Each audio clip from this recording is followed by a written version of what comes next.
Welcome to the Sandwich Generation Podcast, a resource for adults balancing the dual responsibilities of raising children and caring for aging parents. Whether you're helping your parents downsize, explore real estate options, navigating caregiving, or looking for practical advice to help your family thrive, this is the place for you. Join us as we bring you expert insights, heartfelt stories, and actionable items to support you and your family within this unique generation. I'm geeking out. Because Megan's on our podcast. Yes, I am. We had to hold that in until we started recording. I'm excited too. I have wanted to do a podcast with you forever, so this is very fun for me.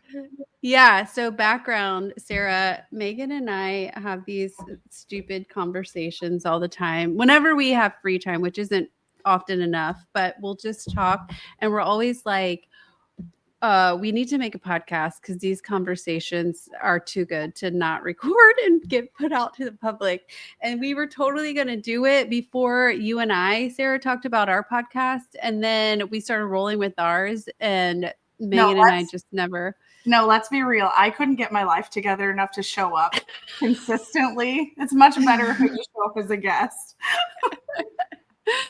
So I'm geeking out that she's our guest. Like our dream of podcasting together has come to fruition.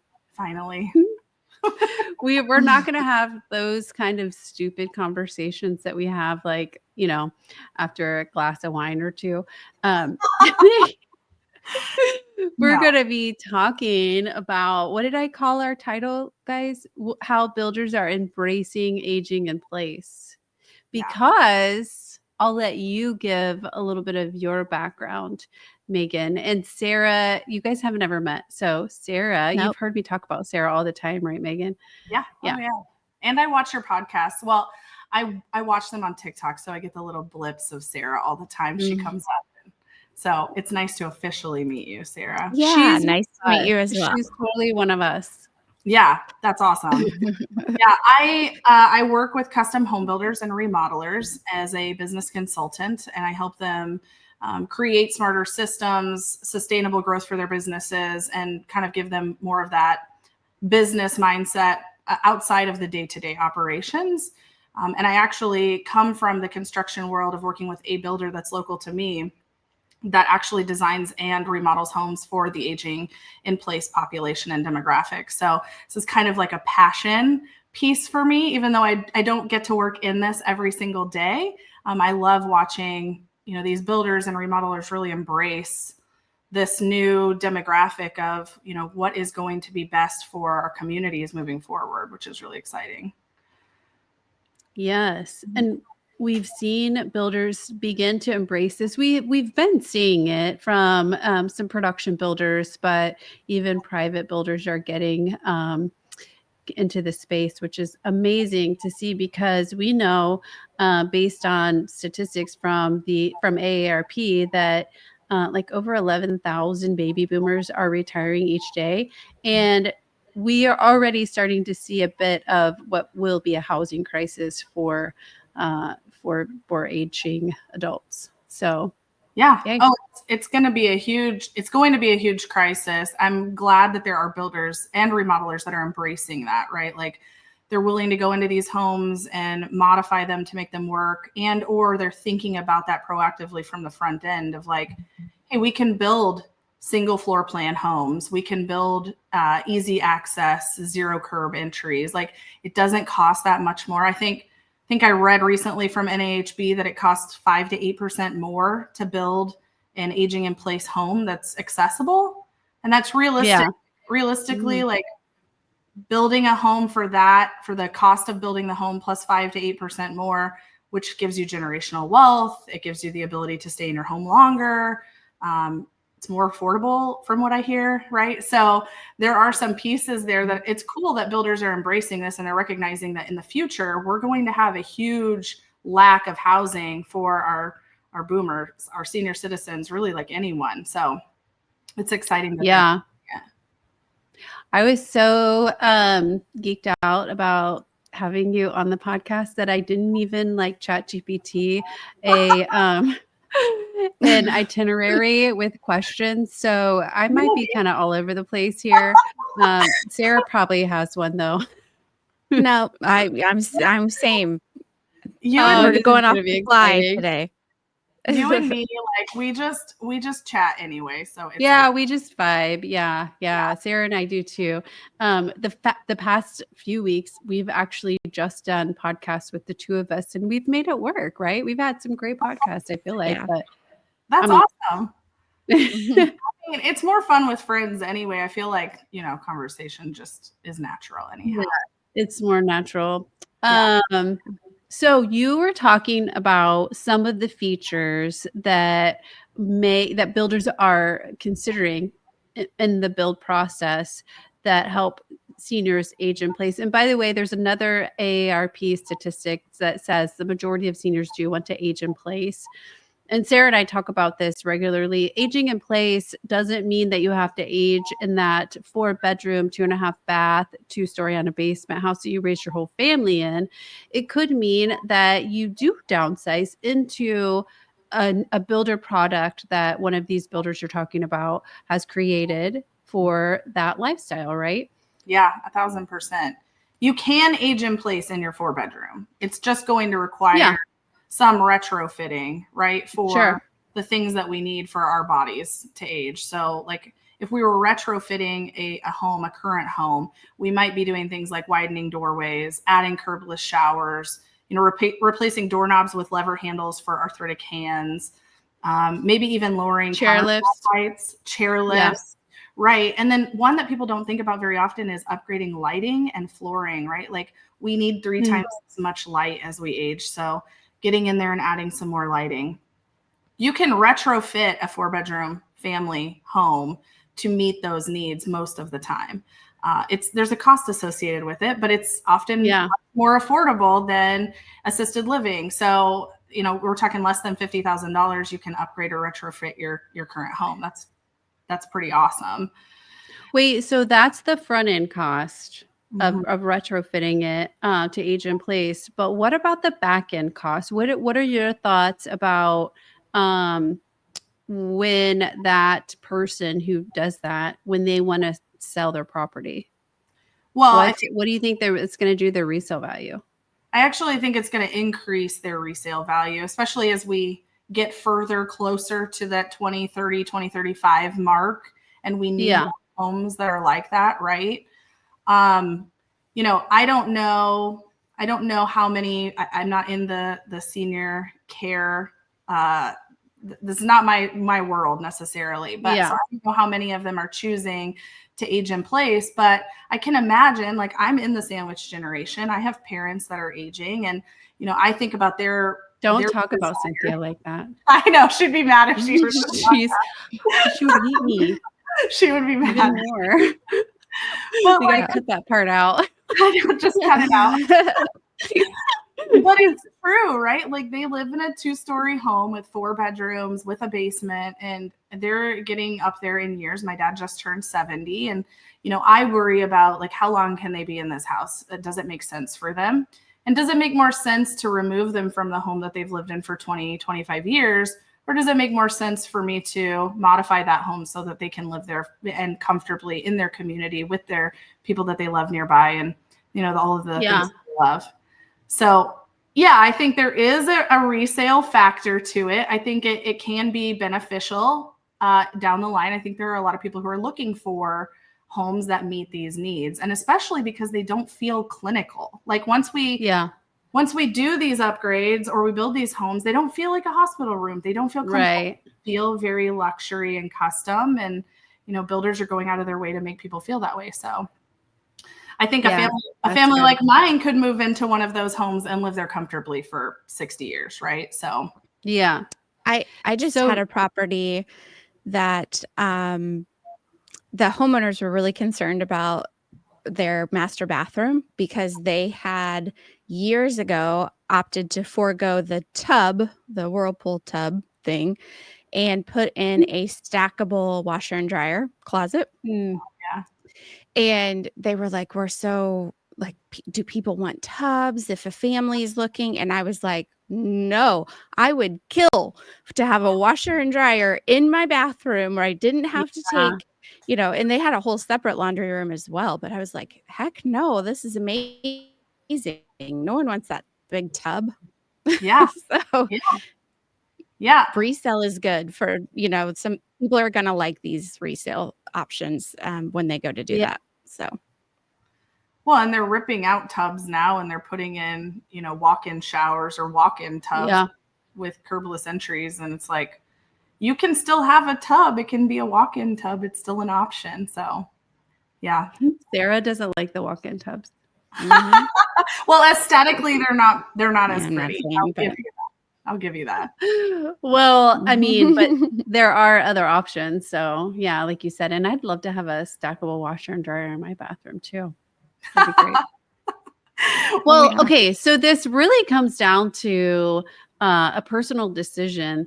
If somebody wanted to, like you said, retrofit their house, they could get estimates from contractors and look at that. And we have contractors that have been on this podcast that actually oversee that process. Or if they said, no, we want new. We want, we like what builders are doing. And so let's go and look at our options that way. And then the other option is obviously a senior community. And it's really a personal decision. Totally. 1000%. And if they choose to downsize into building new, they have a little bit more option as far as, what their style is, what they want, right? Builders are putting in like the single level layouts that are open. They have no dead ends. That's one of the big things. I think that's one of the biggest things when we look at retrofitting a current home or an existing home is like most homes have that dead end hallway at the end. And so you have to be able to turn around in it and get back. Builders are being conscientious of those things. Yeah. I was thinking I was going to do the math. So I think our average sales price in the area is approximately $365. And so you said about 5 to 8%. What was the 5 to 8% again? Yeah. So that would be like if you build a brand new home. Yeah. I'm naturally going to spend, let's call it 400,000. It would be 400,000 plus that 5 to 8% to add some of those features. Okay, which is like between 20 and 32,000. Yeah. I mean, I think you're looking at when we're talking about the cost difference between retrofitting my current home versus downsizing and building something new. I think it really just comes down to what's more important to me. Do I want to stay in this home that I'm currently in and leverage, maybe my home equity here to get that retrofitted, or do I want a one-time investment that is going to be everything that I want and need right here and right now? A lot of, I think a lot of the thought that goes into that is kind of the emotional and mental piece of it too, right? Like I'm in a community, I'm happy where I am. Are my needs fulfilled here? Can I get what I need here? Or do I need to go find something else, or should I find something else somewhere else? I think, go ahead. I was just going to say a lot of people, they have that emotional connection to the house, but also their neighbors, their friends, their house of worship, their doctor's offices, their convenience store, their grocery store, all of that is right there. So that's one person.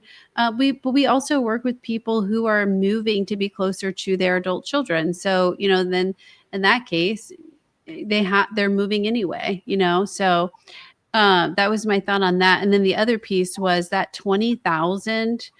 Correct me if you have a different number in mind, Sara, but that's probably like 4 to 6 months in a senior community, depending on the level of care. Maybe. Yeah, I'd say maybe 3 to 5 at the most. Yeah. Wow. Well, and then you like think about it, like this is a generational investment, because if I own my home or I've purchased a new home, I can then hand that down. It's not necessarily, off into the wind.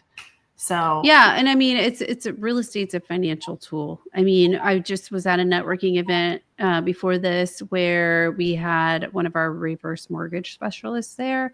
And he was talking about, using the equity in your property to, as a financial tool to do so many things, to pay for home care in your house, to buy another vacation home, to, so there's so many things that real estate can be used for. It's not, I think people look at it as a home. Yes, it is a home, and also it's a financial tool.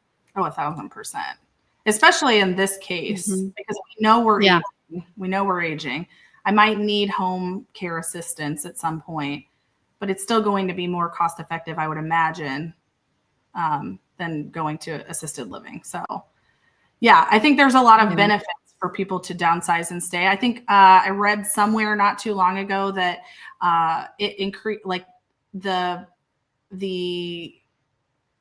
sorry, my brain is not working. Like preserving their routine and location actually reduces cognitive decline. And I don't know if that's factual or not. I think I read that. So, I mean, I think we've seen that firsthand. I mean, we're not going to pull out like a educational source right now for that statistic, but we've seen it firsthand. Especially if they've got Alzheimer's, that that whole move and shift in routine it can be pretty brutal. Yeah. So I don't know. I just think about my parents. I put myself in that situation and I'm like, okay, what would be best? Now, I think in their case, I would love for them to sell their house and build something new. It's a little bit smaller, downsize, right? Like have some of those features that we don't have to retrofit in their home, but at the same time, we meet their needs and what they need. So yeah. How are builders educating themselves in this world? Because if I'm a builder, I mean, I started my real estate career working for a builder. If I'm a builder, I'm not thinking about the needs of seniors. So now all of a sudden we have this shift in, boomers and the housing crisis and everything. And now we have to shift. We have to pivot, to use a corporate word. How are they educating themselves so that, I mean, through you, right? You're the consultant, but what are other ways that they're finding information on how to build these houses to serve seniors best? Yeah, I think selfishly, it makes sense for a builder to make this pivot right now, right? The more homes that they can build out currently is going to be beneficial for them in the future, especially if they can kind of present themselves as that brand of builder who can build a home that's great for aging in place and is beautiful and people want to buy. So I think selfishly there's a benefit there for them. At the same time, they're working with healthcare professionals, designers, architects that are also focused in this demographic, recognizing that in the future, this is going to be a need for most people. So they're working together. Designers are taking classes on aging in place so that they can understand, like, how do we meet the needs of, their bodies changing and their mental needs? Like, how do we give them spaces that are welcoming and inviting that they can live in long-term? And they're working with those builders to actually design homes that make sense for them. Are you seeing much talk about builders kind of diving into the multi-generational family home concept at all, where we're, getting those 2 master bedrooms, one's on the first floor, like anything like that you could share?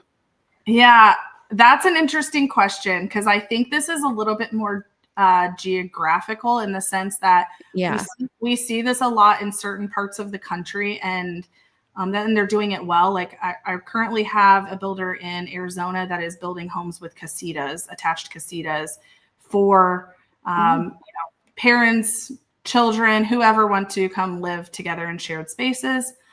We do have a builder here that builds duplexes, and they build spaces that are designed for aging in place with a duplex attached for another family member. I think we're going to see more of that come to our area in the future. I think right now, finding a home with, and I haven't been in real estate in a minute, so Lisa, you can correct me, you and Sara, but I don't think it's very common to see main floor primary bedrooms, as well as, an additional primary bedroom. That's not historically been a big thing in our market. So I think we're going to see that coming, but we're definitely seeing it in other parts of the country. I think we've seen for a while now, we've seen bedrooms with full baths attached to them, but not 2 primary bedrooms. So, that's fun. Welcome to my casita. So West Coast. I know, right? Yeah. I know. They're fun. It's fun to watch. Like, they're putting in spaces. Yeah. And, a lot of builders are doing, and you're probably starting to see this now here locally, is they're putting in flex spaces. So they're designing homes that have a space that could be an office, could be a bedroom, could be a caretaker space, right? Like, has its own bathroom, not necessarily dedicated as a bedroom. And maybe not as grand as that primary bedroom and bath. Right. Yeah. And typically is more separate from those like main living areas. So it's giving them the ability to add somebody or bring them in and, feel like they have their own space. So flex spaces. Flex. What do you think is one of the challenges or one of the biggest challenges? You and I have talked like offline about builders, which is insane. You have opened my mind up to this whole world. Even though I came from a builder world, I was in marketing. So I didn't get to see a lot of the like behind the scenes, leadership type stuff. So what are some of the biggest challenges that you're seeing that builders are having with this type of build? So like strategically from the actual business practice side, I think they struggle to share the messaging that it's cost effective to downsize into, a brand new home at that age. I think that's a scary thing for a lot of people, especially if they don't have children that are supporting them or nearby, or, they don't really have a future plan. Giving them that message can be scary. A lot of people don't want to buy into that right now. And so they're having, I think they don't want to buy into that it's less expensive to buy a new house from ABC Builder who's building low maintenance properties that people can age in place. So builders don't want to put out that messaging, or no, they do. I think we're finding a hard time of seniors buying into that, right? Got it. Okay. Like the idea of starting over now and building a $400,000, $500,000 home and having that investment is scary at that age. Because they live in a house right now that they've lived in for 30, 40, 50 years and they have no mortgage. And that was probably a major point of pride to pay off their mortgage. And so now the idea of taking on this 30 or 15-year mortgage, at that age, it would be smart to take on a 15-year mortgage, but they probably have so much equity in that house that they lived in for 30 or 40 or 50 years that they could pay cash or almost full cash for the property, right? Yeah. And even if they financed a portion of it, you're still looking at a huge investment because it's brand new, right? So the sustainability of it's going to be long-term. Also, builders are making these extremely efficient homes. They're not giving them homes that are cheaply made. They're building them efficiently. They're putting in high efficiency HVACs. Sometimes we're seeing them put in solar panels, like genuinely trying to make them as efficient and affordable for this demographic as possible moving forward. Very low maintenance. We're seeing fiber cement sidings, right? We're seeing low maintenance decks. Very small yards that require low maintenance, or building them in communities where the HOA maintains the yard. Like they're trying to give them something that's more comfortable. They're putting in lighting that looks nice. They're putting in flooring that looks nice. They're trying to make it look less sterile and more luxury. So it's just this mentality of like, I'm trading what I'm comfortable with for a higher priced something. And how do we relay that, you're going to get more out of it than, necessarily you're expecting. Yeah. I can see how that would be a challenge for builders. We need to come up with a way for them to overcome that. that mindset, right? Maybe this podcast is a start. I didn't even know we were going to get into this. Like, I never even thought about that being an issue with seniors until this conversation. So that's great stuff. Yeah. Well, and then like you think the cost of building is rising. Building a home now is way more expensive than it was 10 years ago, you know? Yeah. And so the last time most of these people built or bought a home typically was a while ago. And there's some sticker shock to the cost of you're giving me a ranch with 3 bedrooms or 2 bedrooms and it's cost how much, right? Like that's a shock to them.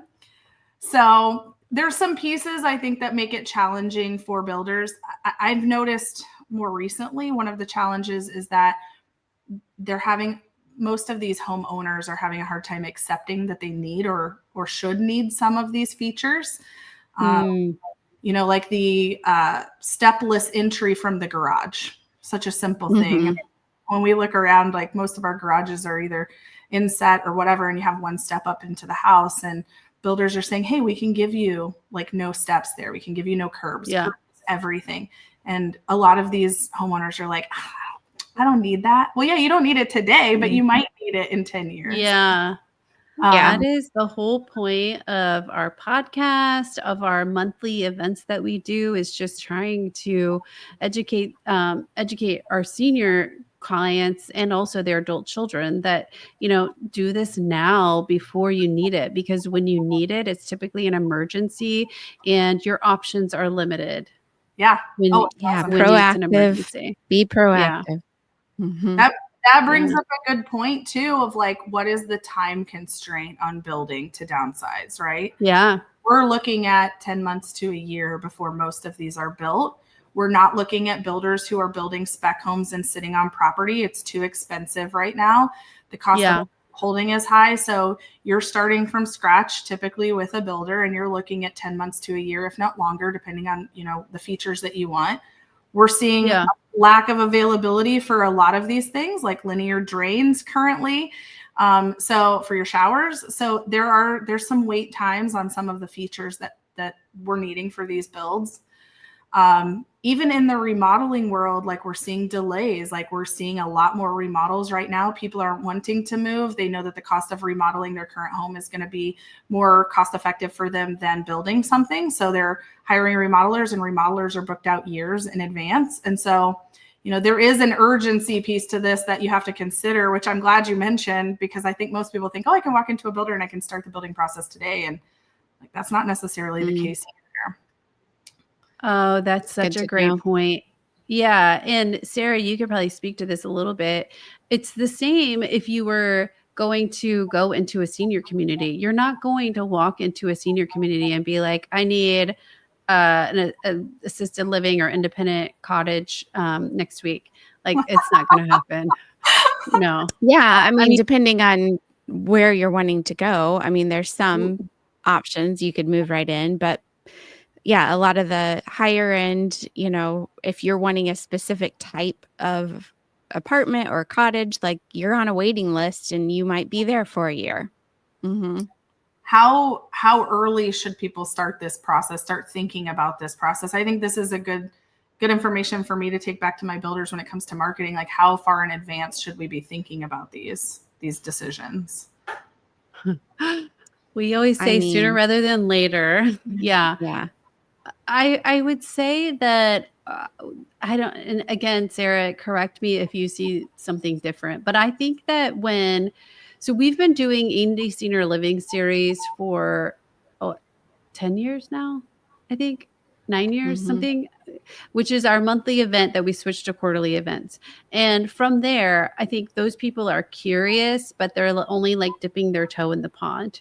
And so I think from the time that they start thinking about it to the time that they actually make the decision, that can be between like a year and 5 years. But then when they make the decision that, yeah, we're going to do this, we're going to downsize, it goes super fast. Okay. Yeah. At what age are you starting to see people start thinking about this? Oh gosh. Probably too late. That's just my everything. Yeah. Yeah. Some of I our feel like, youngest clients were in their 60s. Remember that couple, yeah, Sarah, that they moved on purpose in their 60s because they wanted to be able to enjoy this time, which was brilliant. I think they were a couple that attended our Indie Senior Living series, but they're the they're only rare. ones that, Yeah, yeah. they're rare. I think a lot of I'd say average for my clients are 80 to 86 before Wow. they're moving. Yeah. Wow. Yeah. See, I would Yeah. love to figure out how we can market to seniors in their 60s and 70s to try and get them to help them make that decision sooner. Because I feel like Yeah. I could be wrong, but I feel like they're missing out on some of the comforts of Yeah. being in a space that works for them for those 10, 15 years before they get to that point. And We builders, are. It's very rare that we have They, clients who make more than one downsize. I mean, we have had a couple clients who have sort of done it in, in phases where they're like, this is this phase and then this is this, but it's very rare. interesting. they almost always say that they wish they had done it sooner too.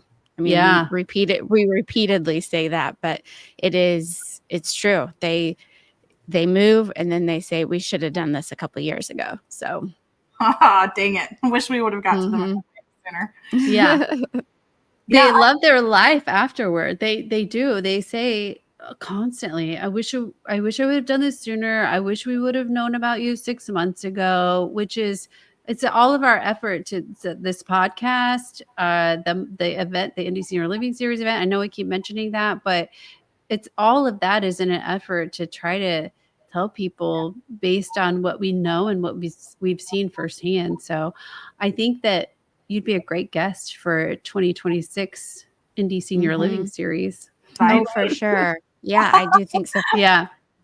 I also think it helps for them to see, the quicker you can make that decision and you go all in and you do it, you're also going to see less of that deferred maintenance on the back end of the Yeah. home that you've been living in if you are deciding to sell it or remodel. Because that's going to be an issue if you're remodeling too. If there's a lot of deferred maintenance, you're going to have more things to deal with. So, just being more proactive is the best way people can go about this. But yeah, it's getting them to understand that. So. Well, and getting them to think about like the pros and cons of each, right? Like, because I can remodel a home, I can have a remodeler come and remodel a home, but they can't fix everything. They can't fix the size of your lot and the maintenance that's going to go into your yard, or they can't fix, the whether or not you have a dead end hallway. I mean, maybe they can, just kind of depends. There's a lot of things that aren't necessarily fixable always, and understanding like what does comfort look like to me in 15 years. What are the things I'm actually going to need? Or like the fear of like, well, I don't want to move into a place that's going to feel like an old person's house, right? Like I think a lot of that is mental. And so if there's a way where we can share that messaging, or builders can share that messaging with this demographic and get them to understand that like, hey, this is actually like luxury living. And I mean, I'm not going to lie, I'm pushing 40 and I'm like, these houses look great to me. I could live in them. So stay there forever. And we're building generational wealth too at that point, which is nice. Yeah. Yeah.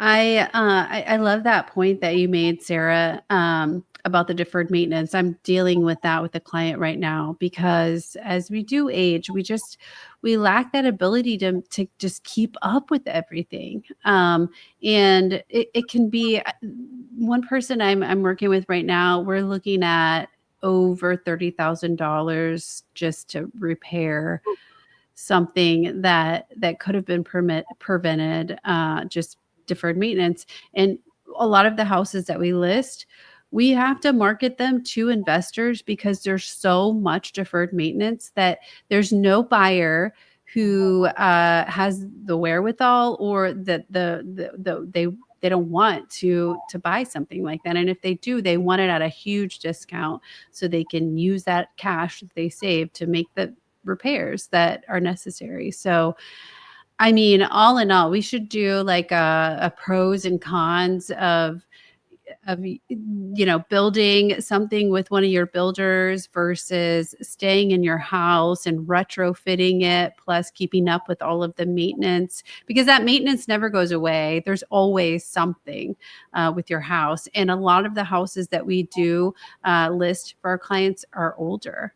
Yeah. I mean, would you say, Sarah, do you think they're, you listed one in the 80s. You just closed on one that was 80s build. Yeah, like 78, I think. That one was 86, and the original owner built it in 86. So, yeah, I mean, that's kind of a newer home, really, considering some of our, Mm-hmm. Well, and they can, there's so many options too. Like they don't have to just build a home in any neighborhood. There are communities where the HOA covers the roof and the landscaping, and those are maintenance pieces that we don't want to have to worry about, right? So like there are options outside of just remodeling, building, selling, and moving into something new. I mean, there's communities based for this, thankfully. So this made me think, something you said, Megan, made me think of this book that Sara and I talked about both reading. I don't know if you started it or not yet, Sara, but Being Mortal by Atul Gawande. Did you already read that, or we just talked about it? I already read that, point? Well, it's talking about the importance of having these conversations about what you want your later years to look like, all the way to how you want to die and what you want for your funeral and things like that. That it actually creates longevity for people, and it creates a better quality of life when you have these conversations. And so they're not like, we're not all sitting around sipping coffee and saying, let's talk about how we want to die. But it's actually, it's been shown it's for people to have a better quality of life when we do have these removes the conversations. Stress. Yeah. It removes the stress from everyone. That stress as you get older of like, okay, like what do I need? What do I have planned? What will my kids do? How will I handle this? Like, not having to worry about it and knowing that you have a game plan. But I also think that's partially why we put it off too, right? Is like the fear of like, I'm planning it and it's scary and I'd rather just wait until I have to. But it's also a gift to the people that we leave behind, because then they're not stuck wondering, well, what would, my mom or whoever, what would they have wanted? I don't know, because we never had this conversation. So we talk about this a lot too, Sara. It's doing these preparations is actually a gift, a legacy that we could leave our loved ones. Well, and even before the legacy, like having had a grandmother, my ex's grandmother lived in her home until she was 100. And it was not a home she should have been in until she was 100. But the stress on us of like, is she okay? Is she going to be okay? Yeah. She doesn't want to move. What are we going to do? I can't make that decision for her. Like that stress while she was still here was a lot. Like, so for people to that and think it through and think about like, okay, what would be best for my entire family? And, how does this work for me now versus later even? Mm-hmm. Yeah, good stuff. Well, if you could give one advice to our audience, and by the way, our audience on this podcast is predominantly between the ages of 35 and 60. Okay. If you could leave our audience, well, wait, before I ask that, okay, just keep that in the back of your mind. Did you want to ask any other questions, Sara? No, I'm good. Yeah. Good info. Okay. I didn't want to overstep. Okay. So if you could leave our audience with the best piece of advice or a great piece of advice, do you need a minute to think about it? No, I don't know. I mean, I think the best advice is kind of what we've talked about along the lines of timeline, right? Like planning in the future, but also making sure that, if we're the children who are talking about this with our parents, making sure that we're kind of honoring our parents by giving them that like dignity and freedom and comfort of understanding all of their options, right? and making sure that we are talking to the right people and building the right team around us to help us make decisions that are going to be in our best interest as those who are downsizing, as well as, their kids who are helping them make that decision. And it doesn't cost anything to get an education, right? It doesn't cost anything to talk to a builder or a remodeler, to come to one of your classes. Like, it doesn't cost anything to just gather that information. And the sooner we do that, the better it's going to be for everybody involved, especially ourselves. And why not give ourselves the peace of mind of knowing like we have it planned out and we're comfortable and we're happy. Yeah. That's awesome. Yeah, that's a good nugget. Advice. You're full of good little nuggets. Thank you. And I didn't say one thing inappropriate on this podcast. I would like to. I know you didn't even. None of us cussed. We didn't cuss or anything. Okay, wait. So one more question. Yeah. For our listeners or watchers, if you're watching on YouTube or whatever. If somebody said, "All right, I want to build a low maintenance house to age in place," would they reach out? How would they find who does that in their area? That is such a great question. There is an aging in place certification that builders can get, but I will tell you, most of them do not have it. So even the ones that are doing it, and this is their main scope of work, they're not necessarily certified. The best way that they can do that is to just go talk to a bunch of builders. I wish there was more of a network of them. Unfortunately, there isn't. A lot of our local programs, our state programs that offer grants and funding for this type of build might have a good recommendation. Reaching out to kind of just those networks. A lot of our healthcare facility workers will know of a builder that maybe will build that way. So really just building good connections, maybe reaching out to you, making sure you guys can talk to them. You guys know, realtors know the best builders that are going to be able to offer those kind of services, things like that. But unfortunately, there's no like database we can search and say, oh, I'm going to go talk to this builder. All right. So even more of a reason to start researching now and gathering information, because you might be in that research phase for a long time. And then if the build time is, over a year out, now we're looking at, possibly 2 years. Yes. And you're going to get probably a more dedicated product to this from a smaller builder traditionally. So, starting with those smaller custom home builders versus maybe those larger box builders is going to give you more options. I would imagine. So, more customization. Overall flexibility. Yeah. Well, this was very fun. Thank you. It was fun. Thank you for having me. I appreciate that I get to join you guys today. I know you're always full of great nuggets. So until next time, before we go, we have to remind everybody to, if you're getting value out of this podcast, please help us grow it. This is a grassroots effort. So be sure to like, share, follow, comment, all of the things. Thanks.